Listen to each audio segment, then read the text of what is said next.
Bon les gars, je sais pas si vous le saviez, mais le vampire le plus redouté de tous les temps revient des ténèbres. Ce nom, vous le connaissez tous, Dracula. Mais saviez-vous que ce personnage sinistre et son alter ego, Nosferatu, ne sont pas qu'une simple invention pour les besoins de la littérature? Un siècle après avoir terrifié des générations entières, Nosferatu renaît sur grand écran en 2024. Et je peux vous le dire, l'histoire du vampire n'a jamais été aussi effrayante. D'ailleurs, et ça c'est très cool, le film a déjà reçu 4 nominations aux Oscars, dont celle de la meilleure cinématographie et du meilleur design de production. Alors je vous pitch un peu le film, ça raconte une obsession fatale, une histoire d'amour non moins envoûtante que funeste, entre une jeune femme et un vampire venu d'un autre temps. Mais dans l'ombre de ce personnage, qui a déjà fait trembler des générations entières, se cachent des histoires bien réelles, et c'est ça qu'on va voir ensemble aujourd'hui. Des figures historiques, comme le tant redouté Vlad Tepes, célèbre pour avoir créé la forêt des Empalés avec des milliers de pieux sur lesquels s'élevaient les corps de prisonniers turcs. Aujourd'hui, je vous entraîne au cœur des origines du mythe et croyez-moi, quand vous fermerez les yeux ce soir, lui ne dormira pas. Dans les brumes épaisses de la littérature gothique, Bram Stoker s'est fait connaître avec son personnage terrifiant, un aristocrate maudit, un prédateur au croc acéré, une ombre qui glisse dans la nuit à la recherche de sang, j'ai nommé notre très cher et tendre Dracula. Le roman de 1897 dresse le portrait d'un noble élégant, entièrement vêtu de noir, dont le regard perce l'âme. Capable de se fondre dans les ténèbres telle une silhouette insaisissable, il manipule les éléments et fait de chaque recoin plongé dans l'ombre son terrain de chasse. Mais l'un de ses traits les plus intrigants reste son absence de reflet dans le miroir. Certains pensent que c'est parce qu'il n'a pas d'âme, d'autres croient que les miroirs sont des portails vers d'autres dimensions et que seuls les êtres liés au monde des vivants peuvent y apparaître. L'histoire de Dracula par Bram Stoker connaît un succès immédiat et devient le symbole des peurs ancestrales humaines issues des légendes d'Europe. Selon certaines légendes, les vampires sortent de leur tombe la nuit pour chasser leur proie humaine et boire leur sang, une pratique qui serait vitale pour maintenir leur apparence de vivants. Au cours des XVIIe et XVIIIe siècles, la crainte des vampires est très présente en Europe de l'Est. La population fait face à des épidémies mystérieuses et des séries de décès inexpliqués. Terrifiés, les médecins de l'époque exhument des cadavres, persuadés d'avoir affaire à des vampires, et les signes qu'ils trouvent sont troublants. Des corps anormalement bien conservés, sang frais au bord des lèvres, ongles et cheveux qui semblent avoir poussé après la mort. Ces caractéristiques, aujourd'hui attribuables à des processus naturels de décomposition, étaient à l'époque considérées comme des preuves irréfutables d'activité vampirique. À cela s'ajoutent évidemment les maladies comme la rage, transmissibles par les morsures d'animaux comme les chauves-souris, dont une espèce en particulier, la chauve-souris vampire d'Amérique latine, qui se nourrit réellement de sang et qui a créé l'image du vampire transformiste de la fiction. Mais avant que Bram Stoker ne lui donne un nom, son ombre errait déjà dans les vallées brumeuses des Carpates. Des histoires étaient murmurées à la lueur vacillante des chandelles, des récits étaient chuchotés d'une voix tremblante, de peur qu'il n'invoque ce qui sommeille encore dans l'obscurité. Parmi ces légendes, une en particulier traverse les siècles, laissant derrière elle un frisson glacial. Elle ne parle pas d'un noble reclus dans un château en ruine, ni d'un prince sanguinaire prêt à empaler ses ennemis. Non, il s'agit d'un simple paysan. Son nom, Joré Grando. Alors on raconte qu'il décéda un soir d'hiver de 1656, son corps fut enseveli selon les rites, mais son repos éternel, lui, fut refusé. Car quelques jours avant son enterrement, des ombres commencèrent à rôder près des maisons, des bruits de pas lourds s'entendaient dans les ruelles, et le vent portait avec lui des rires sinistres au beau milieu de la nuit. Les villageois, d'abord sceptiques, furent vite confrontés à l'horreur. Joré Grando était revenu, mais ce n'était plus un homme, c'était autre chose. Une silhouette aux yeux ardents, une créature à la peau pâle et aux traits figés dans une expression de faim insatiable. Il frappait aux portes la nuit, et ceux qui ouvraient étaient condamnés. On les retrouvait au matin, exsangues, leurs visages tordus, paralysés par la terreur. Durant 16 longues années, l'ombre de Grando hanta les vivants.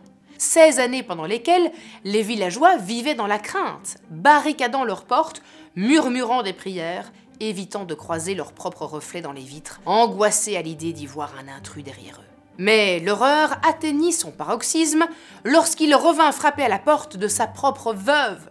Paralysée par la peur, elle n'eut pas la force de fuir. À la vue de son défunt mari, debout devant elle, avec son sourire figé et sa bouche entr'ouverte, révélant des dents qui semblaient plus longues, plus acérées, elle referma violemment la porte. Cette nuit-là, elle hurla si fort que tout le village se réveilla. Et je peux vous le dire, c'en était trop pour les habitants du village. Guidés par un prêtre du nom de Giorgio, ils décidèrent de mettre un terme à cette malédiction. Ils déterrèrent le corps de Giuregrando et le trouvèrent intact. 16 années plus tard, ses traits étaient figés dans une expression moqueuse, sa chair ne s'était pas décomposée, ses yeux étaient même ouverts. Tremblant, le prêtre planta un pieu en bois dans sa poitrine, mais il ne se passa rien. Le cadavre esquissa même un léger rictus. C'est alors qu'un villageois, dans un dernier acte de désespoir, dégaina une hache et lui trancha la tête d'un coup sec. Un hurlement glaça l'assemblée. Puis, plus rien. Le silence total. À partir de cette nuit-là, les apparitions cessèrent. L'ombre de Giuregrando s'évanouit dans l'obscurité. Mais son histoire, elle, se propagea bien au-delà des frontières de son village, et son nom entra dans les légendes. Alors certains disent que son cadavre n'était pas celui d'un mort, mais d'un strigoi, un être condamné à errer entre la vie et la mort, incapable de trouver le repos tant qu'il n'aura pas rejoint l'autre monde. D'autres racontent qu'il n'était que le premier d'une longue lignée. Depuis, dans les villages reculés des Carpates, certaines tombes restent soigneusement surveillées. Cette légende, les amis, n'est qu'une des nombreuses histoires qui nourrissent le mythe des vampires depuis des générations. Bram Stoker s'en est servi, mais il ne s'est pas contenté de reprendre les contes et légendes d'Europe de l'Est. Non, non, non. C'est un vrai travail de recherche auprès de figures historiques bien réelles. Et ce, grâce à un dénommé Arminius Vambéry, géographe hongrois, grand voyageur et fin connaisseur des cultures turques et balkaniques. Il conte à Bram des histoires de seigneurs sanguinaires, notamment celle d'un certain Vlad III, surnommé Vlad l'Empaleur.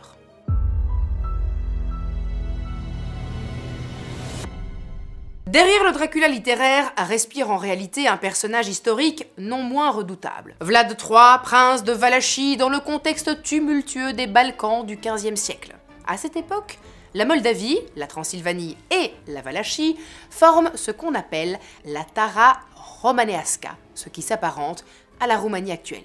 Alors à cette époque, la région est le théâtre d'une lutte de pouvoir entre les souverains catholiques de Hongrie et les Turcs ottomans, chacun cherchant à étendre son influence dans cette partie de l'Europe. En 1431, Vlad II, le père de Vlad III, est intégré à l'Ordre du Dragon. Cet ordre, composé de 24 nobles de haut rang, avait pour mission de freiner l'expansion ottomane en Europe, de combattre l'hérésie et de protéger la famille impériale. Suite à son admission, Vlad reçoit le surnom de Dracul, qu'on prononce d'ailleurs Dracul, qui signifie dragon. Son fils, né la même année, est baptisé Vlad. Il est surnommé Dracula, qui se traduit par fils de dragon, en référence à son père. Enfant, Vlad III et son frère Radu sont pris en otage par les Ottomans pour garantir la loyauté de leur père, une pratique courante à l'époque d'ailleurs. Mais cette captivité cache une réalité bien plus sombre. Radu devient l'amant du sultan, tandis que Vlad, lui, endure sévices et manipulations. Pendant ce temps, leur père, Vlad II, est trahi et assassiné par les boyards. Leur frère Mircea est enterré vivant.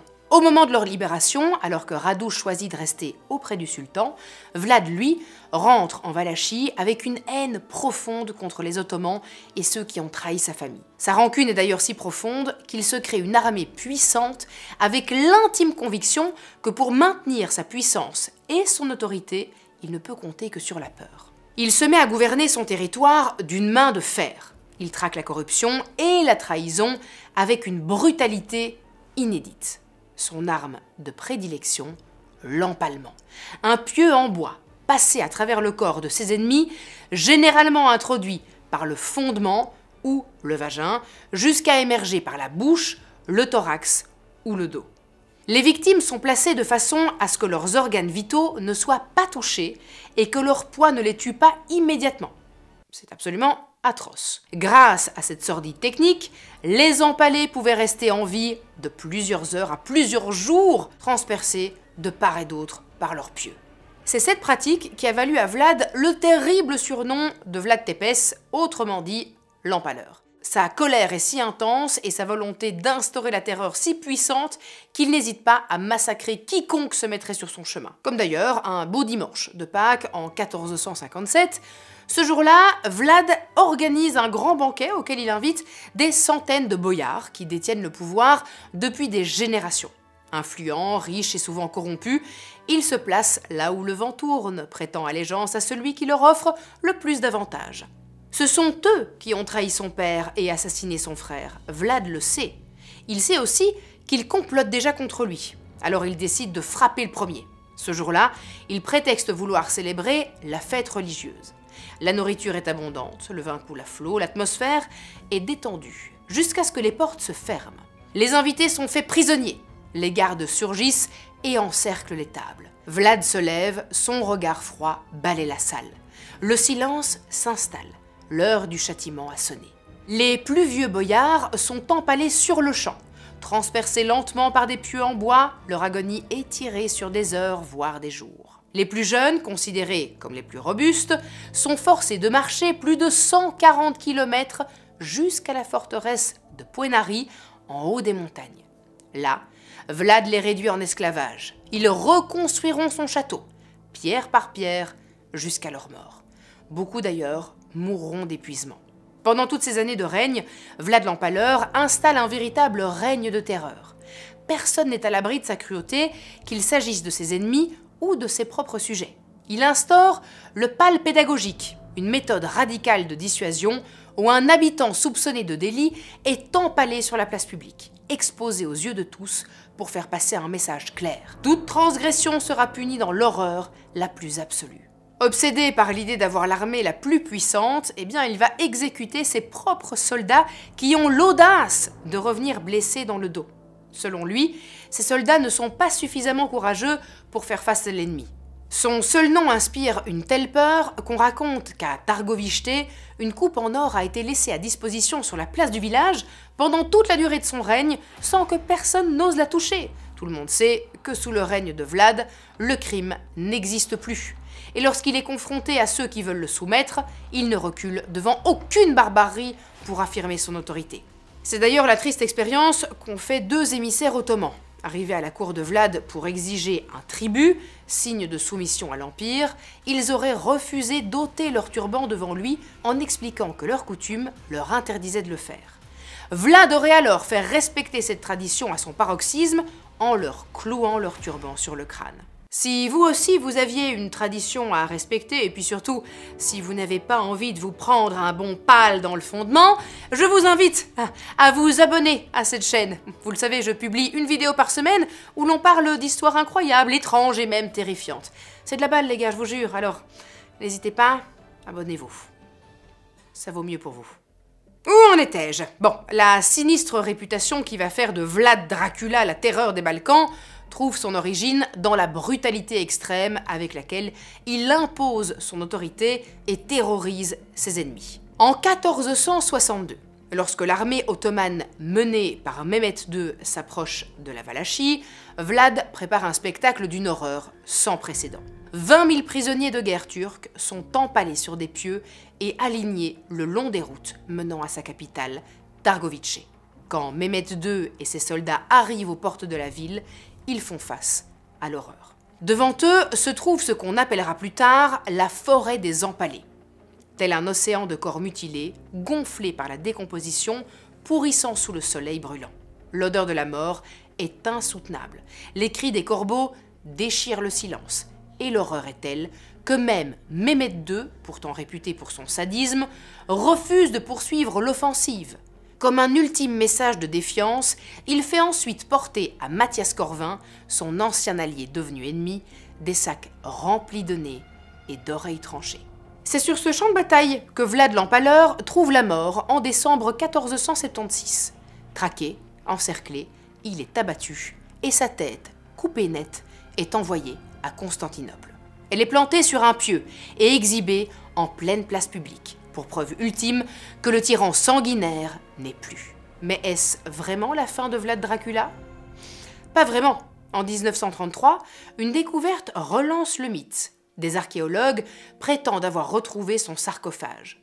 Une croix et un pal marqués dans la pierre laissent peu de place au doute. Ici reposerait Vlad III. Mais au moment où ils ouvrent le tombeau, le corps aurait littéralement disparu sous leurs yeux, réduit en poussière, avant même qu'ils ne puissent prendre une photo. L'histoire bascule alors dans la légende. Le prince sanguinaire de Valachie devient l'ombre d'un autre monstre, celui qui portera le nom de Dracula. Bon, ces histoires de buveurs de sang, c'est bien beau, mais perso, c'est pas ce que je préfère boire. Par contre, ce que j'adore, c'est les Iced Tea chez Holy, le sponsor de cette vidéo. Si vous cherchez des boissons saines, sans sucre et avec des arômes naturels pour remplacer vos vieux sodas dégueulasses là, que vous recherchez un coup de boost pour votre journée, ou encore si vous cherchez à vous hydrater de façon saine après le sport, mais sans tous les trucs chelous qu'on n'aime pas, c'est-à-dire le sucre, la taurine et compagnie, eh bien, Holy est là pour vous les amis. Moi je peux vous le dire, je suis particulièrement fan de leur gamme Iced Tea, et j'ai ma petite saveur préférée, la Raspberry Vanilla Hibiscus Tea, qui est juste incroyable. Mention spéciale aussi pour la gamme Energy. Holy utilise la New Caf, une caféine 2.0 qui libère ses bienfaits sur une longue période pour éviter le crash post-caféine. C'est parfait quand je dois enquiller le tournage de 3-4 vidéos pour satisfaire vos désirs, bande d'addicts au divertissement. En plus, si vous achetez un pot, c'est l'équivalent de 50 canettes en moins dans la poubelle et c'est pas bon pour la planète ça. Si vous ne savez pas par où commencer, je vous conseille les packs découvertes. Vous avez un petit peu de tout dedans, hein, c'est parfait pour tester et trouver ce qui vous plaît le plus. Et je suis là pour vous faire plaisir, comme d'habitude. Avec mon code JILL5, vous avez 5 € de réduction sur votre première commande. Et si vous voulez directement partir sur une commande régulière, mon code JILL vous donnera 10% de réduction. Alors n'hésitez pas à tester ça et à rejoindre la team des cools. Bouh, les consommateurs de soda, les nulos là. Bon allez, le lien est dans la description de cette vidéo. Si Vlad Dracula a forgé l'image du vampire sanguinaire, il n'est pas le seul à hanter les récits gothiques. Une femme dont l'histoire s'entoure de mystère a elle aussi contribué à façonner la légende. Il s'agit de la princesse Éléonore Amélie de Lobkowicz.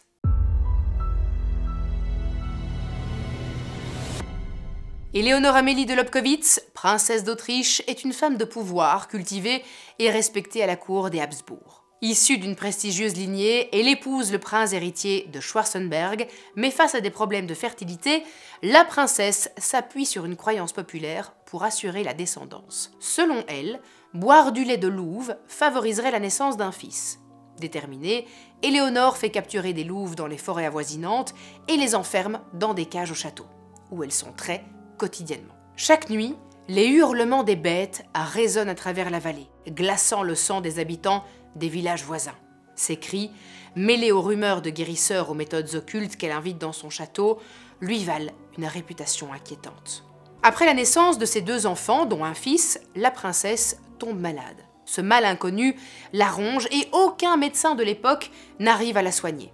Éléonore décide alors de s'entourer de figures de l'occultisme, des herboristes clandestins, des guérisseurs pratiquant d'étranges rituels et même des sorcières qui auraient le pouvoir de la guérir par des prières secrètes et des incantations chantées en latin. Dans l'ombre de ses appartements, elle grave des symboles sur les murs et récite des formules ésotériques, espérant conjurer le sort qui pèse sur elle. Certains disent que des ombres se déplacent derrière les fenêtres de son château, même lorsqu'elle est supposée être alitée. Des domestiques rapportent avoir vu des lueurs inquiétantes danser sur les murs en pleine nuit. Il se raconte au village qu'elle ne se contenterait pas de lait de louve, mais qu'elle consommerait des décoctions à base de sang, puisées dans les entrailles encore chaudes de bêtes sacrifiées lors de cérémonies nocturnes. Alors qu'elle rend son dernier souffle, la crainte qu'elle puisse revenir d'entre les morts s'empare de la population.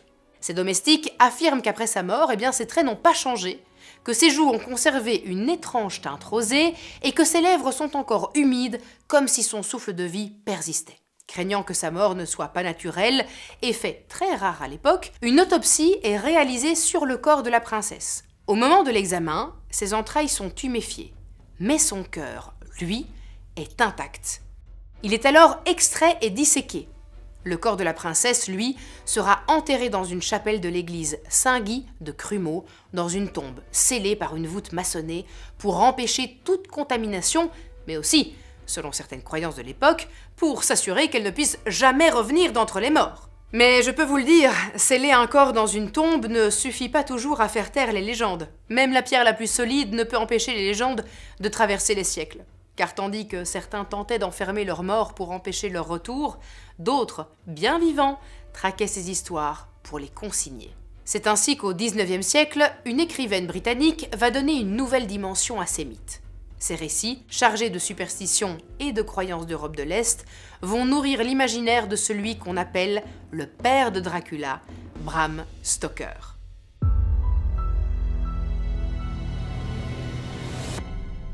Partons maintenant les amis à la rencontre des découvertes d'Émilie Gérard. Émilie avait suivi son mari, un chevalier polonais, jusqu'en Transylvanie, une région encore profondément ancrée dans le folklore et les croyances surnaturelles.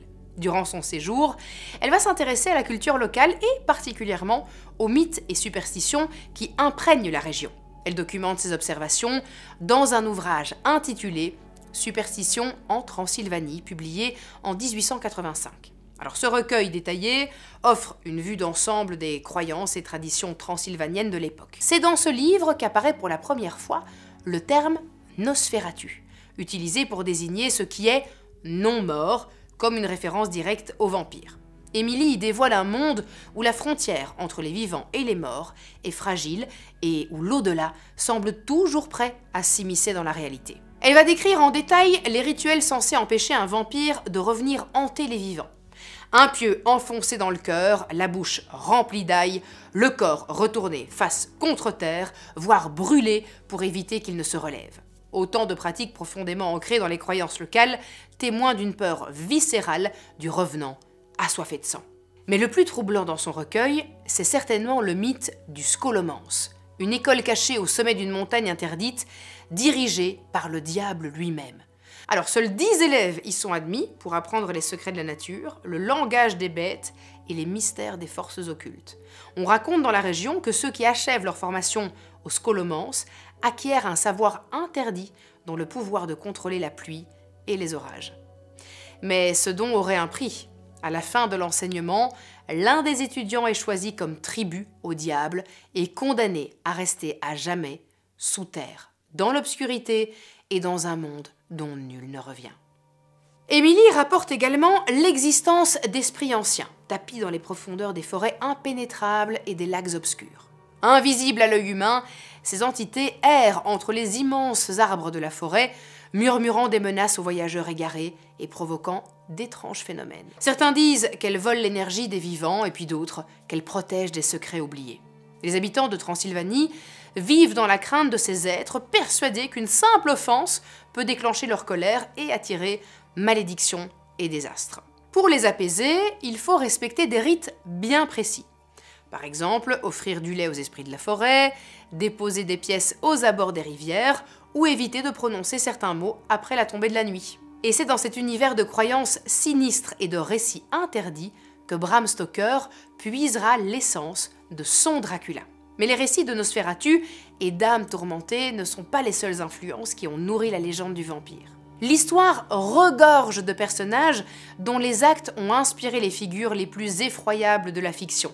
Parmi eux, une femme se distingue par sa cruauté et son rapport troublant au sang. Une femme dont le nom encore aujourd'hui évoque la terreur. Elisabeth Bathory, la comtesse sanglante.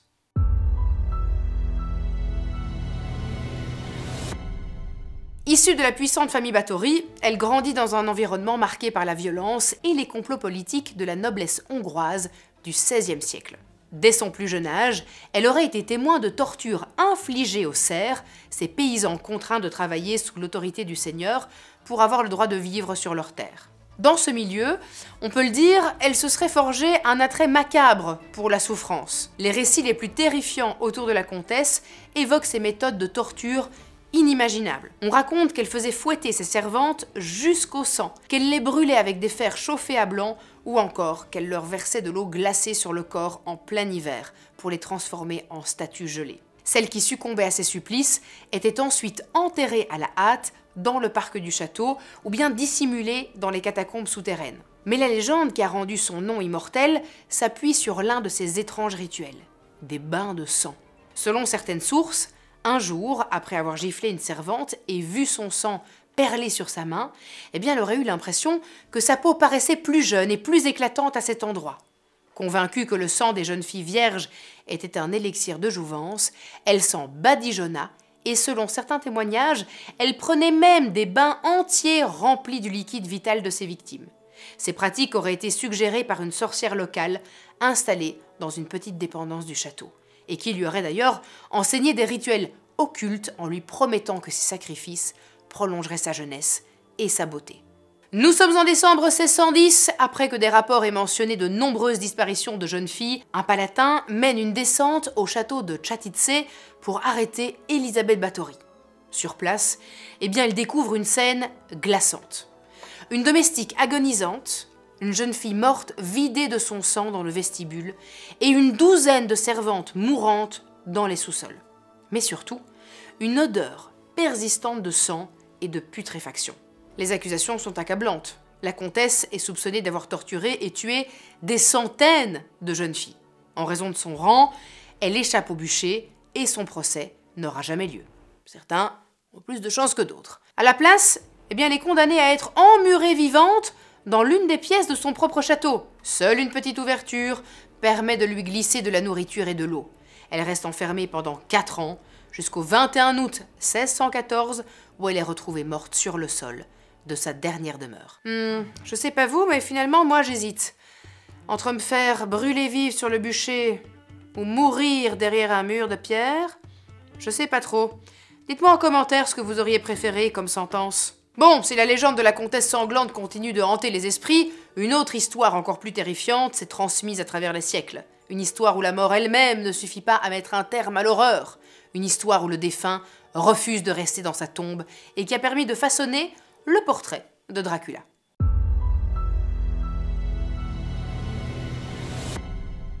Dans les profondeurs brumeuses du comté de Londonderry en Irlande du Nord se cache une tombe près de laquelle plus personne n'ose marcher. Ici, sous cette pierre, repose un véritable monstre. Un être qui ne voulait pas mourir. Un être qui n'aurait jamais dû revenir. Son nom, Avartac. Un chef de clan, un tyran qualifié de démon par certains, sous forme humaine, que les anciens appellent, vous m'excuserez, je vais sûrement écorcher le nom, Niom Marif, qui veut dire le non-mort. Avartac n'était pas un homme comme les autres. Selon les récits, il était petit, difforme, avec une silhouette tordue et un visage rongé par la haine. Son regard glacial faisait frissonner même les guerriers les plus courageux. Sa cruauté n'avait pas de limite. Il semait la terreur parmi ses sujets, exigeait une obéissance absolue et punissait la moindre rébellion par des actes d'une barbarie innommable. Certains disent qu'il pratiquait la magie noire, que des murmures s'échappaient de son fort en pleine nuit, que d'étranges ombres dansaient autour de sa demeure. On raconte qu'il ne dormait jamais, que ses serviteurs disparaissaient sans laisser de traces et que la nuit, des cris étouffés résonnaient depuis les profondeurs de son château. Rien de très réjouissant. Un beau jour, un chef de clan voisin, Catan, leva une armée pour mettre fin au règne d'horreur d'Avartac. L'attaque fut brève et sanglante. Avartac fut éventré d'un coup d'épée. Son cadavre, froid et rigide, fut enterré selon les traditions celtes, comme le chef puissant qu'il avait été. Debout, tel un guerrier prêt à défendre son clan, même après la mort. Les villageois étaient soulagés, le tyran était mort. Mais ils avaient tort de se réjouir aussi vite, car le lendemain matin, un hurlement glaça le sang des habitants. Avartac était revenu. Il se tenait là, devant son château, son corps toujours marqué par la blessure fatale de la veille. Son regard était plus cruel encore, et sa bouche dégoulinait de sang. Il n'était pas simplement revenu à la vie, il avait faim. Une faim insatiable, dévorante, qui ne pouvait être assouvie par la nourriture des mortels. Ce n'était pas la chair qu'il convoitait, mais le sang. Chaque nuit, Avartac traquait ses proies. Il plantait ses ongles dans la peau tendre de ses victimes pour tracer de fines entailles afin de recueillir du bout des lèvres le sang qui s'écoule en minces filets. Il boit lentement, savoure chaque goutte en prolongeant l'agonie de ses captifs. Dès lors, la terreur s'abattit sur le village. Chaque nuit, une seule question hantait les habitants. Qui sera la prochaine victime? Paralysés par l'horreur, ils comprirent rapidement qu'il n'y avait qu'un seul moyen d'éviter un massacre: offrir un tribut. Chaque nuit, on lui livre des captifs, jeunes et vigoureux, dans l'espoir d'apaiser sa soif de sang. Fatigué par cette nouvelle forme de terreur, Catan leva à nouveau son épée à la poursuite du monstre sanguinaire. Cette fois, il est bien décidé, il ne le manquerait pas. L'attaque fut bien plus violente. Les villageois brûlèrent sa demeure, traquèrent Avartak à travers les collines. Finalement, Catan lui enfonça son épée en plein cœur en brisant chaque os jusqu'à son dernier souffle. Le tyran fut une seconde fois enterré. Mais le lendemain à nouveau, il était là, affamé et furieux. La terreur s'empara à nouveau du clan. Rien ne pouvait tuer cet être infernal. Désespéré, et on le comprend, Catan fit appel à un druide qui lui expliqua que le tuer comme un simple mortel ne servait à rien. Pour empêcher son retour, il fallait accomplir un rituel ancien, interdit, redouté même des dieux. Une lame sculptée dans du bois devait transpercer son cœur pour briser le lien qui l'attachait à ce monde. Son corps devait être enterré tête en bas pour l'empêcher de se relever, et autour de sa sépulture, des épines et des branches de prunelier devaient être disposées en barrière naturelle comme un rempart contre son pouvoir maléfique. Enfin, une pierre massive devait sceller sa tombe à jamais. Une pierre si lourde qu'aucune main humaine ne pourrait jamais la déplacer. Catan rassembla ses hommes et exécuta chaque étape du rituel. Avartak hurla, se débattit, maudit ses bourreaux, mais rien n'y fit. Le vampire fut enfermé dans son tombeau de pierre. Les légendes racontent qu'une malédiction l'aurait frappé. Certains prétendent qu'il pratiquait des rituels de magie noire bien avant sa mort pour défier les lois de la nature. Lorsqu'il fut assassiné, son âme corrompue aurait refusé de quitter ce monde, le rendant alors incapable de mourir comme un humain ordinaire. D'autres versions, par contre, expliquent qu'il aurait été maudit par les anciens druides, ces sages celtiques qui considéraient son règne comme une abomination. En réponse à ces actes de cruauté, ils auraient prononcé une malédiction condamnant son corps à ne jamais trouver le repos et à errer éternellement affamé de la force vitale des vivants. Cette version-là, vous m'excuserez, mais je la comprends pas trop, parce que si de son règne c'était une abomination, pourquoi vouloir absolument qu'il revienne encore et encore alors qu'il est mort? Pas trop compris ce que les druides avaient envie de faire. Aujourd'hui encore, le site de sa tombe attire les curieux. On l'appelle Slataverti Dolmen, ou la tombe du géant, une dalle massive où repose Avartak et dont personne n'ose s'approcher. Les anciens disent que ceux qui tentent de la déplacer meurent brûlés vifs ou sont retrouvés quelques jours plus tard vidés de leur sang. Certains affirment entendre la nuit un murmure venant de la tombe. Mais Avartak n'est pas le seul spectre dont l'ombre plane sur Dracula. Un roman a particulièrement influencé Bram Stoker dans la création de son personnage. C'est le roman d'un certain Jules Verne, intitulé Le Château des Carpates, et publié en 1892, soit 5 ans avant que Bram Stoker ne publie le fameux Dracula.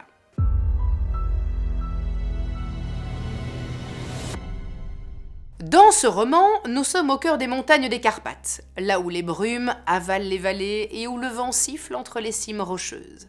Là-bas, un château se dresse, solitaire, comme figé dans le temps. Son nom, murmuré avec crainte par les villageois du petit bourg de Werst, est presque une malédiction. La forteresse du comte de Gortz.